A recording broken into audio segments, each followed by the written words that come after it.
Reports out of Syria suggest that the government and foreign-backed militants have reached a new evacuation deal. UK-based pro-opposition monitoring group says that the agreement facilitates the surrender of militants or their evacuation from Damascus suburbs of Madaya and Zabadani. The army has encircled the two suburbs. In return, people trapped in the militant-held villages of Fua and Kafraya in Idlib province will be allowed to leave. A separate U.S.-based monitoring group and sources inside of Madaya have confirmed the deal, saying that it would likely be implemented next week. There have been similar deals in the past which led to the evacuation of some civilians from Fua and Kafraya.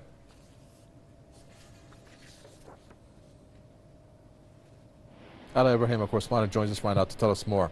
Ali Ibrahim, first of all, if we want to talk about this deal, we've heard about deals in the past, but maybe it's worth mentioning how intricate and sophisticated these deals are in order for them to actually happen.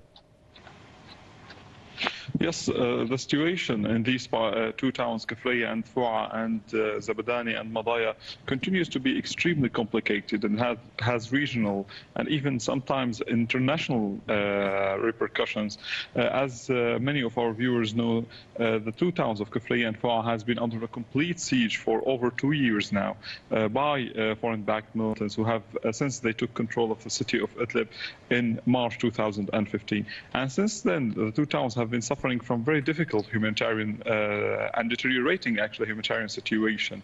And though this solution or this proposed deal right now could come as a relief for the residents of the two towns, but also it poses major questions about demographic change in Syria and about the fact that these two towns will be actually forced out of their place of inhabitant or their native hometowns because of the ongoing conflict in the country, reminding us once again of the long-range repercussions that the Syrian war is leaving. For the time being, the Syrian government is refusing to comment publicly on the deal. Our sources within the Syrian government are telling us that the deal has been brokered and guaranteed by a regional country that has good ties with the Syrian government. So for the time being, they're not disclosing any details. They're very reluctant to confirm the deal. As you mentioned in the introduction, this is not the first time such a deal has been proposed. This is not the first time that we're hearing reports that such a deal is going to be implemented very soon. And perhaps the discretion on both sides aims at making this deal a success and actually allowing it to happen. Very well. And you're in Geneva, of course. Questions now about how the talks are going there, which we understand, again, the opposition, or the so-called opposition, is pushing for a transition which excludes Assad. Yes, this has been one of the major issues that has always been hindering the talks in Geneva since the first round in 2014, as the HNC or the Riyadh platform, the opposition group that was formed in Riyadh, has always been asking for President Assad to step down and for a political transition to be the first step towards any political solution for Syria War. The Syrian government says the priority right now is for combating terror and allowing a sense of stability to prevail in the country, and then we can discuss or talk about a transitional period or a change in the government.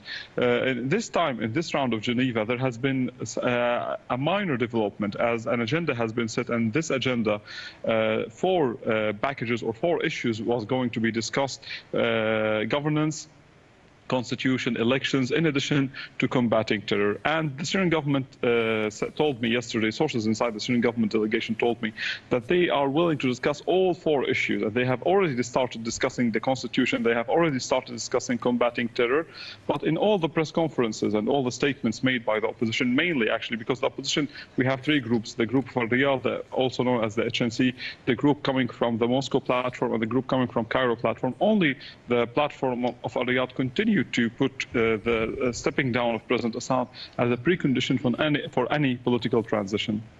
Ali Ibrahim, thank you very much. From Geneva, Ali Ibrahim, a correspondent, talking there.